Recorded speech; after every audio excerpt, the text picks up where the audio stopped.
Hello students, in this video we will discuss about voice part 2. This is part 2 students.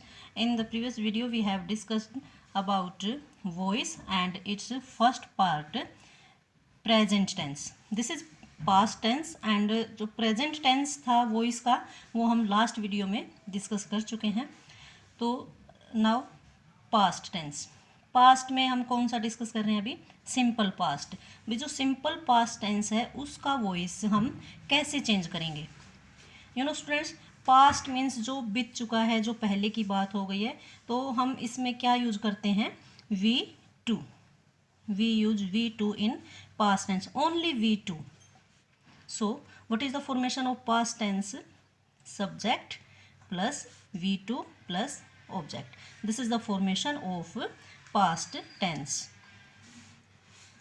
तो अब जैसे active voice में past tense में जो भी सेंटेंस होगा उसकी ये फॉर्मेशन होगी, इस तरह से रिटर्न होगा.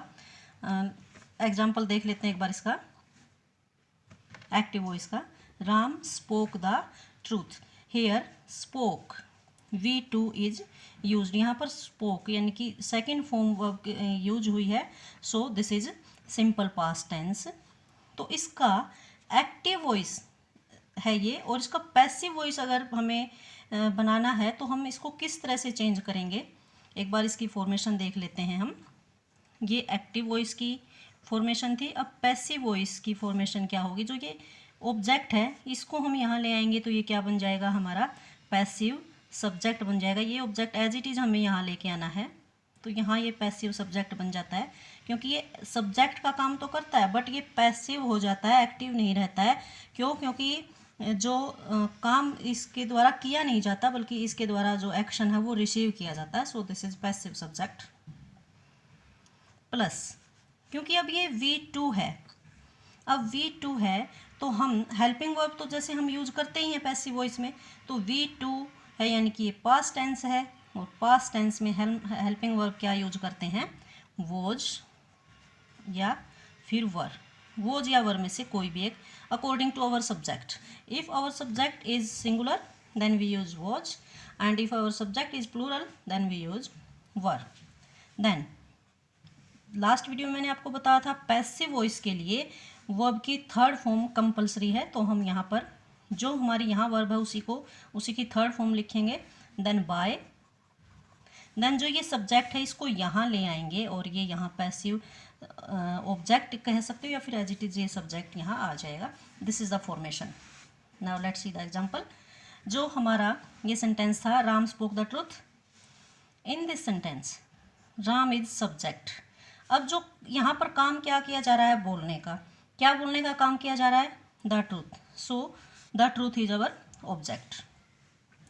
अब क्योंकि ये एक्टिव वॉइस किस लिए है? क्योंकि यहाँ जो हमारा सब्जेक्ट है ना राम, वही इस काम का डूअर है, वही इस काम को कर रहा है. So this is active. Then अब इसका पैसिव हमें बनाना है तो हम क्या करेंगे? जो हमारा ऑब्जेक्ट था द ट्रूथ उसको हम सब्जेक्ट बना लेते हैं. अब ये सब्जेक्ट बन तो गया यहाँ पर बट ये काम नहीं कर रहा है, ये एक्शन को रिसीव कर रहा है, इसीलिए इसको पैसिव कहा जाता है. सो यही यहाँ ले आए द ट्रूथ. अब उसके बाद क्योंकि यहाँ V2 थी तो V2 है तो हमें हेल्पिंग वर्ब भी पास्ट वाली ही यूज करनी पड़ेंगी. तो यहाँ हमें according to our subject we use was. The truth was. Then इसी की थर्ड फॉर्म स्पोकन, फिर बाय, और फिर जो ये हमारा सब्जेक्ट है राम, इसको हम यहाँ पैसिव ऑब्जेक्ट बना देते हैं. नेक्स्ट एक और देख लेते हैं इसका example. The police did not catch the thief. अब इसमें देखो the police did not catch the thief, इसमें यूज हुआ है डिड. डिड से हमें पता चल रहा है कि ये हमारा पास्ट टेंस है, पास्ट इंडेफिनिट टेंस है. और उसके बाद V1 यूज हुई है यहाँ पर, तो V2 का जो काम है वो डिड ने कर दिया है. सो इसलिए ये पास्ट टेंस है, और डिड के बाद हमेशा वर्ब की फर्स्ट फॉर्म ही यूज होती है, इसलिए यहाँ फर्स्ट फॉर्म यूज की गई है. इसमें the thief is our object. So हम इस ऑब्जेक्ट को उठाएंगे यहाँ से और इसको पैसिव बना देते हैं यहाँ. The thief was. वॉज क्यों लगाया? क्योंकि यहाँ डिड आया था, ये पास्ट टेंस है, इसलिए हमने द थीफ क्योंकि सिंगुलर है इसके अकॉर्डिंग हमने वॉज लगा दिया, द थीफ वॉज। अब नोट क्योंकि नेगेटिव है तो हमें इसको नेगेटिव ही रखना है, इस बात का भी ध्यान रखना है कि कोई भी ये जैसे नोट वगैरह दिए हुए हैं तो उसको हमें छोड़ना नहीं है। The thief was not. अब कैच की थर्ड फॉर्म, अब यहाँ तो जैसे फर्स्ट थी क्योंकि डिड था, यहाँ हमें थर्ड ही लिखनी है हर हाल में पैसिव में। The thief was not caught by the police. तो ये इसके एग्जाम्पल थे। नेक्स्ट हम देख लेते हैं एक दो और एग्जाम्पल इसके। जैसे ये सेंटेंस है, did she tell a lie. Did she tell a lie, ये दिस इज इंटेरोगेटिव सेंटेंस और डिड है, इससे हमें पता चल रहा है कि ये पास्ट टेंस है। सो इसी को हमें पैसिव वॉइस में चेंज करना है, तो कैसे लिखेंगे? वही सिंपल मेथड, जो हमारा ऑब्जेक्ट है उसको उठाएंगे हम, पहले उसको देखते हैं कि हमारा ऑब्जेक्ट क्या है। अब a lie is our object. अब इसी के अकॉर्डिंग जैसे this is our subject and this is our verb and this is for make the sentence interrogative. Interrogative बनाने के लिए डिड यहाँ पहले आया। जो भी इंटेरोगेटिव सेंटेंस होते हैं उसमें हेल्पिंग वर्ब सब्जेक्ट से पहले यूज होती है, तो सेम वही करना है हमें भी। पैसिव वॉइस बनाते वक्त भी उसको हम इंटेरोगेटिव ही रखेंगे, इसलिए यहाँ हमने जो अ लाई हमारा सब्जेक्ट बनना था, जो कि यहाँ ऑब्जेक्ट है उसको हम यहाँ सब्जेक्ट बना रहे हैं, उसके अकॉर्डिंग हमें कौन सी वर्ब यूज करनी है, क्योंकि ये डिड है इसलिए हमें पता है अभी वॉज वर्ब में से हम इसमें यूज कर सकते हैं। अब a lie is singular subject, so we use was. Was हमने पहले यूज कर दिया, सिंपल वही पहले वाला ही मेथड है कि इसमें बस क्या करना है, हेल्पिंग वर्ब को सब्जेक्ट से पहले यूज करना है, वॉज अ लाई। अब इसी की थर्ड फॉर्म टोल्ड, फिर बाय हम यूज करते हैं इसमें, एंड सी का क्या बन गया यहाँ पर, हर, क्योंकि ये जो प्रोनाउन है वो चेंज होते हैं। जैसे ये सब्जेक्टिव केस के प्रोनाउन है और ये ऑब्जेक्टिव केस के, जो भी सब्जेक्टिव केस का प्रोनाउन है अगर उसका हम एज ऑब्जेक्टिव केस के प्रोनाउन में यूज कर रहे हैं तो उसका जो ऑब्जेक्टिव फॉर्म है वही हमें इसमें यहाँ लिखना पड़ेगा। एज इट इज़ सी नहीं आ सकता, क्योंकि सी एक सब्जेक्ट का काम करने वाला प्रोनाउन है, तो इसका ऑब्जेक्टिव केस हर बनता है। एंड लास्ट में क्वेश्चन मार्क भी हमें यहाँ लगाना। अगर क्वेश्चन मार्क हमें नहीं लगाया यहाँ पर तो भी मार्क्स कट जाते हैं, so this is compulsory. Next देख लेते हैं, his father paid the school fees. अब his father is subject here and paid is V2। अब the school fee is our object. अब इसमें देखो हिज फादर पेड, अब ये जैसे पेड जो है हमारी V2 है और V3 भी सेम होती है, तो कैसे पता करें भाई ये V2 है या V3 है? तो उसके लिए वैसे तो हमें जो फॉर्म्स ऑफ वर्ब हैं वो याद रहनी चाहिए, बट जैसे कई वर्ब ऐसी होती हैं जो सेकंड और थर्ड तीनों फॉर्म भी सेम होती है कई की, और कई वर्ब जो हैं उनकी क्या होती है, सेकंड और थर्ड फॉर्म सेम रहती हैं। तो सेम यहाँ पर भी है, जैसे पे फर्स्ट फॉर्म है, पेड पेड सेकंड और थर्ड सेम है। फिर कैसे पता करें भाई ये सेकंड है? तो उसके लिए मैं आपको बताती हूँ कि कभी भी third form without helping verb use नहीं होती। थर्ड फॉर्म अगर होगी सेंटेंस में तो उससे पहले कोई ना कोई हेल्पिंग वर्ब जरूर मिलेगी। अब हम इसका पैसिव वॉइस देख लेते हैं। द स्कूल फी, इसको यहाँ ऑब्जेक्ट था, इसको यहाँ सब्जेक्ट बना दिया, द स्कूल फी। अब स्कूल फीस के अकॉर्डिंग हेल्पिंग वर्ब यहाँ आ जाएगी वॉज। अब इसी की थर्ड फॉर्म पेड, सेम है तीनों, सेकंड और थर्ड दोनों सेम है, by his father. Next past continuous tense. Past continuous tense means जो काम पास्ट में हुए थे और वो पास्ट में क्या थे, कॉन्टिन्यू थे, उसे हम पास्ट कॉन्टिन्यूअस टेंस कहते हैं। इसका हम एग्जांपल देख लेते हैं एक बार। The children were flying the kites. अब देखो the children were flying the kites past की बात है और उसमें क्या किया जा रहा था, कौन सा काम कंटिन्यू था, काइट को उड़ाने का काम कंटिन्यू था। अब इस सेंटेंस से हमें क्या फॉर्मेशन मिलती है इसकी, कि सबसे पहले हमारा आएगा सब्जेक्ट, देन वॉज और were, then V1 plus ING, verb की फर्स्ट फॉर्म के साथ ING प्लस ऑब्जेक्ट। अब इसमें क्या है, subject plus was were plus verb की फर्स्ट फॉर्म के साथ ING। अब मैंने आपको बताया है पहले भी कई बार कि जो भी कॉन्टिन्यूस टेंस होते हैं उसमें वर्ब की फर्स्ट फॉर्म के साथ ING कंपलसरी है, तभी वो सेंटेंस कॉन्टिन्यू बनता है जब उसमें V4 यानी कि वर्ब की फर्स्ट फॉर्म के साथ ING हो। अब ये थी हमारे एक्टिव वॉइस की फॉर्मेशन। अब पैसिव वॉइस की क्या बनती है, जो ये ऑब्जेक्ट है इसको हम यहाँ ले आएंगे, ठीक है, ऑब्जेक्ट को यहाँ ले आए तो ये यहाँ पर इसको हम पैसिव सब्जेक्ट भी कह सकते हैं। फिर ये वोज वर क्योंकि इसमें गिवन है तो वही हमें लगाने हैं, प्लस वोज या फिर were according to our subject, plus अब क्योंकि ये कॉन्टिन्यू था इसमें ING कंपलसरी है कॉन्टिन्यू रखने के लिए, और पैसिव बनाने के लिए V3 कंपलसरी है, तो क्या करेंगे हम बीइंग लगा देंगे। सेम वही जैसे हमने प्रेजेंट कॉन्टिन्यूअस में किया था, सेम वही पैटर्न हम इसमें फॉलो करेंगे, V3 plus by plus object. अब देखो जो हमारा प्रेजेंट कॉन्टिन्यूअस टेंस था उसमें हमने हेल्पिंग वर्ब क्या यूज की थी, इज, एम और आर, और यहाँ हमने क्या यूज कर ली हैं, was verb, because this is past continuous tense. Then इसके एग्जाम्पल जो हमने अभी पढ़ा था उसी का हम पैसिव वॉइस देख लेते हैं। दिस इज अवर, इसमें हमें क्या ढूंढना पड़ता है भाई, देखो इसका ऑब्जेक्ट क्या है जिसको हम यहाँ सब्जेक्ट बना सकें, द काइट्स, द काइट्स हमने लगा लिया। अब हेल्पिंग वर्ब इसमें गिवन है वर, तो हमें भी वॉज या वर में से ही लगानी है। अब according to our subject we have to use were, were use करनी पड़ेगी हमें भी क्योंकि हमारा सब्जेक्ट जो है प्लूरल है।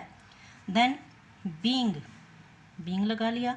अब इसी की थर्ड फॉर्म फ्लाई जो वर्ब है इसी की third form fly, flu, phloem, तो हमने V3 यहाँ पर यूज की है, फिर बाय और फिर जो हमारा सब्जेक्ट था उसको हम यहाँ ले आए, उसको ऑब्जेक्ट बना दिया। Next were they doing their homework, interrogative sentence है ये। अब इसमें काम को करने वाला कौन है, पूछा गया भी क्या उन्होंने काम किया है, ये हैं दे हैं, ये this is our subject, doing is verb and their homework ये है हमारा इसमें ऑब्जेक्ट, देयर होमवर्क। तो हमें देयर होमवर्क को सब्जेक्ट बनाना है और इसी को जैसे सब्जेक्ट बना लिया तो इसी के अकॉर्डिंग हमें हेल्पिंग वर्ब यूज करनी है। तो इसके अकॉर्डिंग पास्ट कॉन्टिन्यूअस टेंस में हम कौन सी वर्ब यूज कर सकते हैं, वोज। तो क्योंकि ये इंटेरोगेटिव था इसलिए हमने भी इसको इंटेरोगेटिव रखना है और जो हेल्पिंग वर्ब है वो हम यहाँ पर पहले रखेंगे। तो वोज लगा दिया हमने, वोज देयर होमवर्क, फिर बीइंग क्योंकि कॉन्टिन्यूअस है इसलिए बीइंग लगाना ही था। तो डू था, डू थी यहाँ पर वर्ब, इसकी हमने थर्ड फॉर्म लिख ली है डन, फिर बाय और फिर देम। अब देखो ये जो दे प्रोनाउन था ये इसका कौन सा केस था, सब्जेक्टिव केस, इसी का ऑब्जेक्टिव केस बनता है देम। तो हमने यहाँ दे एज इट इज़ नहीं लिखा, उसका जो ऑब्जेक्टिव केस है जैसे दे, देयर, देम, इस तरह से प्रोनाउन की जो टेबल है वो आपको लर्न करनी पड़ेगी। अब वो इस सीखने के लिए सबसे पहले आपको फॉर्म्स ऑफ वर्ब आने चाहिए और प्रोनाउन भी आने चाहिए। तो दे, देयर, देम, इसका हमने देम यहाँ पर बना दिया है। नेक्स्ट हम देखते हैं, she was drawing a beautiful picture. अब यहाँ काम किसके द्वारा किया जा रहा है, सी के द्वारा, so this is our active subject. Was drawing, ये वॉज हेल्पिंग वर्ब है और ड्रॉ हमारी मेन वर्ब है। A beautiful picture, a beautiful picture is our. अब इसमें क्या ऑब्जेक्ट है हमारा, अ ब्यूटीफुल पिक्चर, तो इसी ऑब्जेक्ट को उठाएंगे और उसको यहाँ सब्जेक्ट बना देंगे, अ ब्यूटीफुल पिक्चर। अब according to subject we use was and then being for make it continue, continuous रखने के लिए हमने बीइंग यूज कर लिया। जो भी कॉन्टिन्यूस सेंटेंस है ना उसमें हम बीइंग यूज करेंगे ही करेंगे। देन V3 जो ड्रॉ है फर्स्ट फॉर्म, उसकी third form drawn, then by and then her, जो सी था ना हमारा सब्जेक्ट, उसी के अकॉर्डिंग हमने उसका ऑब्जेक्टिव केस यहाँ पर हर लिख दिया। तो हमने क्या देखा, जो कॉन्टिन्यूअस सेंटेंस हैं उसमें हम क्या यूज करते हैं, बीइंग यूज करेंगे, चाहे वो प्रेजेंट कॉन्टिन्यूअस है, चाहे वो पास्ट कॉन्टिन्यूअस है, और चाहे वो फ्यूचर कॉन्टिन्यूअस का बनता नहीं है। तो इसी में ही आपको ध्यान रखना है ये। Then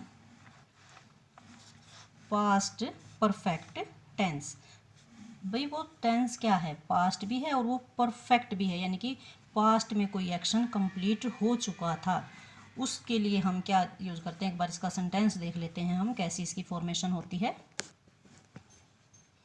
the postman had delivered the letters. देखो इसमें क्या हुआ, क्या यूज किया गया है, हैड और delivered, had plus third form इसमें यूज हुई है। तो इसकी जो एक्टिव वॉइस है उसकी क्या फॉर्मेशन बन जाएगी, हम यहाँ लिख लेते हैं एक्टिव वॉइस की, subject then had plus V third plus object. This is the formation of past perfect tense in active voice. Active voice की ये हैज, हैव, हैड जिस भी सेंटेंस में आ जाए उसके बाद हमेशा थर्ड फॉर्म ही आती है। अब अगर इसके बाद टू आ जाए तो वो केस अलग बन जाता है, हैड टू आ जाए, हैव टू, हैज़ टू, उसके बाद तो हमें फर्स्ट फॉर्म लिखनी पड़ती है। अदरवाइज हैज़, हैव, हैड तीनों के बाद थर्ड फॉर्म ही यूज होती है। और हैज़ और हैव जो हैं यूज होते हैं प्रेजेंट परफेक्ट में, जो कि हमने पीछे सीखा था। और पास्ट में अकेला हैड यूज होता है, चाहे हमारा सब्जेक्ट सिंगुलर हो या फिर प्लूरल हो। फिर इसका पैसिव वॉइस क्या बनेगा भाई, जो ये ऑब्जेक्ट है इसको हम यहाँ ले आएंगे, इसको हमने पैसिव यहाँ सब्जेक्ट, पैसिव सब्जेक्ट बना दिया। फिर हैड था तो हैड ही रहेगा चाहे हमारा सब्जेक्ट कुछ भी हो। फिर अब थर्ड फॉर्म इसमें गिवन होती है, उसमें हमें कोई चेंज नहीं करना पड़ता, इसमें हमें बस हल्का सा एक ही चेंज करना पड़ता है, बीन लगाना पड़ता है। हमारी वर्ब को हमें इसमें पैसिव बनाना पड़ता है। वर्ब को पैसिव बनाने के लिए, एक्शन को पैसिव बनाने के लिए, यानी कि ये काम किया नहीं गया बल्कि इसका रिजल्ट दिखाया जा रहा है, तब हम इसमें बीन यूज करते हैं। देन यही थर्ड फॉर्म सेम, इसमें कंफ्यूज होने की ज़रूरत नहीं है, थर्ड फॉर्म पहले से ही गिवन होती है। जब भी हैज़, है और हैड वाला सेंटेंस आपको पैसिव बनाने के लिए दिया जाए तो उसमें वही वर्ब हमें लिखनी पड़ती है, उसमें कोई और चेंज नहीं करना चाहिए हमें। फिर बाय, और फिर जो ये सब्जेक्ट है इसको यहाँ ले आएंगे, ऑब्जेक्ट बना देंगे इसको। अब हमारा जो इसमें देखते हैं पैसिव वॉइस बनाने के लिए इस सेंटेंस को ऑब्जेक्ट ढूंढ लेते हैं। This is our object. तो यहाँ लिख दिया हमने इसी को, द लेटर्स। अब सब्जेक्ट चाहे सिंगुलर हो प्लूरल हो हमें हैड ही यूज करना है, हैड लगा दिया। फिर बीन, और फिर थर्ड फॉर्म क्योंकि दी हुई थी ये हमने एज इट इज लिख दी। फिर बाय, और फिर जो सब्जेक्ट था वो द पोस्टमैन, वो हम यहाँ ले आए। अब सबसे जो इजी है ना वो इसमें वो पास्ट परफेक्ट टेंस ही है, क्योंकि जैसे प्रेजेंट परफेक्ट टेंस में तो हमें यही देखना पड़ता है फिर भी कि हैज़ लगाएं या हैव लगाएं सब्जेक्ट के अकॉर्डिंग। और इसमें क्या है, इसमें हमें कुछ भी नहीं देखना, इसमें तो एज इट इज़ लिख देना होता है, बस बीन ऐड करना है अपनी तरफ से, सिर्फ बीन ऐड करना होता है। नेक्स्ट देख लेते हैं sentence, he had made several mistakes. अब इसमें ऑब्जेक्ट क्या है, this is our object, several mistakes, इसी को हम सब्जेक्ट बना लेंगे पैसिव वॉइस में। Several mistakes had as it is. फिर ये जो दे रखे हैं ना हैड और मेड, इनके बीच में हमें बीन लगाना है बस, और कुछ नहीं करना। Had been made by him, he का ऑब्जेक्टिव केस हिम, हिम आ जाएगा इसमें। देन नेक्स्ट हम देख लेते हैं इसमें simple future tense. Simple future tense, future tense यानी कि जो आने वाले टाइम में जो इवेंट होनी है उसके लिए यूज किया जाता है, जो आगे आने वाले टाइम में होगा। अब इसमें फ्यूचर में हम क्या यूज करते हैं, सेल एंड विल। सेल और विल फ्यूचर टेंस अगर कहीं पर भी दे रखा है तो उसमें सेल और विल आपको मिलेंगे ही मिलेंगे। So shall and will are compulsory for future tense. जैसे कॉन्टिन्यूअस के लिए क्या बताया था, वर्ब की फर्स्ट फॉर्म के साथ आईएनजी। और परफेक्ट के लिए क्या होता है, ठीक उसी तरह से has, have and had. Perfect अगर है तो हैज़, हैव, हैड में से कुछ भी हमें यूज करना पड़ता है। कॉन्टिन्यूस है तो आईएनजी वर्ब की फर्स्ट फॉर्म के साथ आईएनजी यूज करना पड़ेगा। और अगर फ्यूचर है तो उसके लिए हमें विल या फिर शैल, इनमें से हमें यूज करना पड़ेगा कोई एक। And we use will for second subject के जो प्रोनाउन है उनके लिए और थर्ड पर्सन के जो प्रोनाउन है उनके लिए। And shall is used only for first person के प्रोनाउन। जो फर्स्ट पर्सन के प्रोनाउन है जैसे आई और वी, उनके साथ हम शैल यूज करते हैं। एंड जो बाकी प्रोनाउन बच गए उनके साथ विल यूज करते हैं। तो what is the formation of simple future tense in active voice? Active voice में देख लेते हैं, subject plus will shall plus V1 and then object. अब एक बात और ध्यान रखनी है स्टूडेंट्स, जो टेंस की वीडियो करवाई थी उसमें भी बताई थी मैंने, अब फिर से रिपीट कर रही हूँ। जब भी शैल विल किसी सेंटेंस में यूज होते हैं तो उसके जस्ट बाद सिर्फ और सिर्फ वर्ब की फर्स्ट फॉर्म ही यूज होती है और फिर ऑब्जेक्ट। अब इसका पैसिव वॉइस कैसे बनाएंगे हम? जो ये ऑब्जेक्ट है इसको हमने यहाँ ले आना है, पैसिव सब्जेक्ट बन जाएगा। फिर विल और शैल, क्योंकि अब फ्यूचर है तो विल शैल तो लगाने ही पड़ेंगे हमें, तो विल या शैल में से हम कोई भी एक लगा लेंगे according to our subject will shall. Plus अब इसके बाद तो V1 ही आएगी क्योंकि this is rule. But passive voice में हमें वर्ब की थर्ड फॉर्म यूज करनी पड़ेगी, this is also a rule. So we use be after shall और will, then we can use V3। अब हम V3 यूज कर सकते हैं क्योंकि B आ गया, जो कि फर्स्ट फॉर्म की जो कंडीशन थी वो B ने यहाँ पर कंप्लीट कर दी है। फिर हम V3 लिखेंगे, फिर बाय, और फिर जो सब्जेक्ट था उसको हम यहाँ ले आएंगे, उसको ऑब्जेक्ट बना देंगे। अब इसके एग्जाम्पल देख लेते हैं। He will teach me, will आ गया तो हमें पता भी ये फ्यूचर टेंस है। शैल विल दिख जाए तो पता समझ आना कि फ्यूचर टेंस है। इसमें कुछ भी देखने की ज़रूरत नहीं है, अपनी तरफ से कुछ भी ऐड करने की ज़रूरत नहीं है, कुछ याद करने की ज़रूरत नहीं है। अब ये तो सिर्फ समझने वाली बात है कि देखो शैल विल आ गया तो फ्यूचर टेंस है। अब इसमें ये सब्जेक्ट है, this is helping verb and this is main verb and this is our object. So me is our object here. अब मी को हमें यहाँ क्या बनाना है? सब्जेक्ट बनाना है। तो पहले भी मैं बता चुकी हूँ आपको, मी ऑब्जेक्टिव केस का प्रोनाउन है, इसको एज अ सब्जेक्ट नहीं यूज किया जा सकता। कभी भी जो सब्जेक्टिव केस के प्रोनाउन हैं उनको एज अ ऑब्जेक्ट यूज नहीं किया जा सकता, और जो ऑब्जेक्टिव केस के प्रोनाउन हैं उनको as a subject as it is नहीं यूज कर सकते। उनका जो केस बनता है सब्जेक्टिव केस, वही हम यूज करेंगे। एक बार मैं फिर से आपको बता देती हूँ, जैसे आई सब्जेक्टिव केस का प्रोनाउन है, फिर माई पॉजेसिव केस का और मी ऑब्जेक्टिव केस का। तो मी दिया है तो इसका सब्जेक्टिव केस हमें आई यहाँ लिखना, और आई अगर होता यहाँ तो उसका ऑब्जेक्टिव केस का प्रोनाउन, अगर हम उसे ऑब्जेक्ट बना रहे हैं तो मी आ जाएगा। इसी तरह से ये प्रोनाउन की पूरी टेबल है, आप इसको याद कर लेना। फिर हम इस मी को यहाँ सब्जेक्ट बना लेते हैं, आई बन जाएगा। And according to I we have to use shall, क्योंकि फर्स्ट पर्सन के प्रोनाउन के साथ हमें शैल यूज करना होता है। फिर बी लगाएंगे हम यहाँ पर, बी क्यों लगाएंगे? क्योंकि भाई हमें वर्ब की थर्ड फॉर्म लिखनी है यहाँ, this is compulsory for passive voice. And shall और विल के साथ कभी भी थर्ड फॉर्म लगा नहीं सकते, इसलिए हमने यहाँ बी लगाया और फिर थर्ड फॉर्म हमने यूज कर ली, फिर बाय, और फिर ही जो सब्जेक्ट था उसका हमने ऑब्जेक्टिव केस हिम लिख दिया। Next, people will remember Mother Teresa, will remember, will और उसके साथ फर्स्ट फॉर्म। अब our object is Mother Teresa, Mother Teresa is our object. So Mother Teresa को हम सब्जेक्ट बना लेते हैं, मदर टेरेसा, विल का विल आ जाएगा यहाँ पर एज इट इज़, इसको फ्यूचर बनाए रखना है।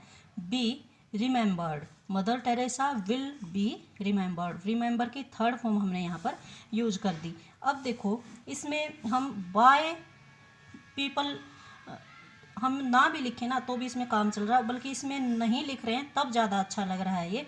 अगर किसी पर्टिकुलर पर्सन ने का नाम लिखा होता ना तो हम वहाँ बाय और डैश डैश वो लिख देते, बट ये अंडरस्टूड है। यहाँ पर कई ऑब्जेक्ट जो हैं अंडरस्टूड हो जाते हैं कि भाई उसका अब मेन जो इसमें फोकस किस पर किया गया है कि मदर टेरेसा को याद किया जाएगा, तो इसमें बाय द पीपल लिखने की ज़रूरत नहीं है।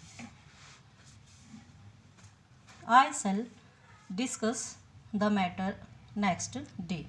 I shall discuss the matter next day. अब इसमें देखो, this is our subject, subject तो ये है, बट ऑब्जेक्ट इसमें क्या है, ये हमारी हेल्पिंग वर्ब है और ये हमारी मेन वर्ब है, और इसमें हमें ऑब्जेक्ट ढूंढना है। अब इसमें क्या किया जा रहा है कि आए काम करने वाला है और क्या काम करना है उसको डिस्कस करने का। अब किसे डिस्कस करेगा, द मैटर को, जिसका जवाब हमें इस तरह से मिल जाए ना हमारे क्वेश्चन का, दैट इज आवर ऑब्जेक्ट। अब नेक्स्ट डे हमारा ऑब्जेक्ट नहीं है, इसमें हमारा ऑब्जेक्ट क्या है, द मैटर, कि सब्जेक्ट के बारे में क्या कहा जा रहा है या सब्जेक्ट क्या करने जा रहा है, दैट इज आवर ऑब्जेक्ट। तो नेक्स्ट डे ऑब्जेक्ट नहीं है। अब इसमें द मैटर है ना, उसको हम उठाएंगे, हमारा सब्जेक्ट बनाएंगे द मैटर। फिर शेल था यहाँ, क्योंकि आई था, आई के अकॉर्डिंग शेल था, हम यहाँ विल यूज करेंगे, द मैटर विल बी। अब इसी की थर्ड फॉर्म डिस्कस्ड, फिर बाय और फिर मी, तो ये सिंपल फ्यूचर टेंस था। अब एक और चीज़ इसमें, जैसे ये नेक्स्ट डे था, ये क्या था, ऑब्जेक्ट का कॉम्प्लीमेंट था। तो जो हमारा जो मेन ऑब्जेक्ट क्या है इसमें, मी, क्योंकि आई था और उसका हमने ऑब्जेक्टिव केस में लिख दिया, उसके बाद हम इस नेक्स्ट डे को यूज करेंगे, the matter will be discussed by me next day, इसको हम सबसे लास्ट में लगाएंगे। Then future perfect tense, future perfect, perfect के लिए क्या था, फ्यूचर के लिए था भाई हैज़, हैव और हैड, और सॉरी परफेक्ट के लिए क्या था, हैज़, हैव, हैड यूज करते हैं परफेक्ट में, और फ्यूचर में शैल और विल। तो इसकी जो फ्यूचर परफेक्ट टेंस है उसकी क्या फॉर्मेशन होती है उसके देख लेते हैं example. He will have planted a tree, will have हमने क्या यूज किया, विल हैव और फिर वर्ब की third form. So this is the formation of future perfect tense. हम यहाँ पर लिख लेते हैं, इसमें एक्टिव वॉइस की फॉर्मेशन क्या बन जाएगी, सब्जेक्ट प्लस विल या फिर शैल, फिर have plus V third plus object. अब इसमें ना सिर्फ जो फ्यूचर परफेक्ट टेंस होता है उसमें विल हैव या शैल हैव ही यूज होता है, ओनली हैव यूज किया जाता है फ्यूचर परफेक्ट टेंस के लिए, ओनली हैव, विल शैल के साथ सिर्फ हैव। अब इसमें हमने क्या देखा, जो हमारा प्रेजेंट परफेक्ट टेंस था उसमें हमने क्या यूज किया था, हैज़ और हैव दोनों, यानी कि सिंगुलर सब्जेक्ट के साथ हैज और प्लूरल के साथ हैव। जो पास्ट परफेक्ट था उसमें हमने अकेला क्या यूज किया था, हैड, और जो हमारा फ्यूचर परफेक्ट टेंस है उसमें हम क्या यूज कर रहे हैं, अकेला हैव, विल शैल के साथ हैव, फिर वर्ब की थर्ड फॉर्म। अब इसका पैसिव वॉइस कैसे बनेगा, तो जो ऑब्जेक्ट है इसको हम यहाँ सब्जेक्ट बना देंगे, फिर will shall have as it is लिख देंगे। विल और शैल में हमें चेंज करना पड़ेगा हल्का सा according to pronoun, plus have plus, अब जो भी हैज़, हैव और हैड हमें एक्टिव वॉइस में लिखते हैं उनमें हमें क्या चेंज करना पड़ता है, हम बीन लगाते हैं उसमें। तो यहाँ भी सेम वही बीन लगाएंगे जैसे हमने प्रेजेंट परफेक्ट में लगाई थी, हमने पास्ट परफेक्ट में भी यूज किया है बीन को, और इसी तरह से हम फ्यूचर परफेक्ट टेंस में भी यूज करेंगे बीन को। देन वर्ब की थर्ड फॉर्म वही जो गिवन है यहाँ पर एक्टिव वॉइस में, वही वर्ब की थर्ड फॉर्म लगाएंगे, फिर बाय और फिर ऑब्जेक्ट। एक चीज़ और स्टूडेंट यहाँ पर मैं भूल गई थी, जो हमने पहले डिस्कस किया था सिंपल फ्यूचर टेंस को, सिंपल फ्यूचर टेंस, उसके बाद फ्यूचर कॉन्टीन्यूअस टेंस आता है। फ्यूचर कॉन्टीन्यूअस टेंस का पैसिव वॉइस में चेंज नहीं होता है मॉडर्न इंग्लिश में। जो भी हमारा जैसे प्रेजेंट परफेक्ट कॉन्टीन्यूअस टेंस है, पास्ट परफेक्ट कॉन्टीन्यूअस टेंस है, और फ्यूचर कॉन्टीन्यूअस और future perfect continuous tense, these are not changed in passive voice in modern English. आजकल इनका यूज नहीं होता है, तो इसलिए हम वॉइस में सिर्फ सिंपल फ्यूचर और फ्यूचर परफेक्ट को ही डिस्कस करेंगे। इसमें देख लेते हैं, he will have planted a tree is our object. इसको हमने पैसिव बनाने के लिए यहाँ सब्जेक्ट के रूप में यूज किया है, एज अ सब्जेक्ट। फिर विल हैव और फिर बीन, क्योंकि हमने बोला अभी बीन यूज करते हैं हम परफेक्ट टेंस में। A tree will have been planted by him. Planted पहले से ही दे रखा था तो हमने उसमें कोई चेंज नहीं किया। फिर ही का हमने क्या बना दिया, हिम बना दिया। Next, I shall have taught the students by tomorrow morning. I shall have taught the students by tomorrow morning. अब इसमें क्या है, I object, shall have helping verb and taught is main verb. Then अब ये काम क्या किया जा रहा है, सिखाने का। कौन कर रहा है, आई। सो आई इज सब्जेक्ट। अब सिखाने का काम किया जा रहा है। अब किसको सिखाया जा रहा है, the student. So this is our object. अब जरूरी नहीं है कि ऑब्जेक्ट हमेशा लास्ट वाले वर्ड ही ऑब्जेक्ट हो।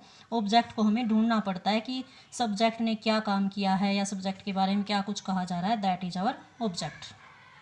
जो सब्जेक्ट के बारे में बताता है अच्छी तरह से, वही ऑब्जेक्ट होता है। तो इसमें द स्टूडेंट्स ऑब्जेक्ट है। इसमें हम क्या करेंगे, द स्टूडेंट्स को सब्जेक्ट बना लेंगे।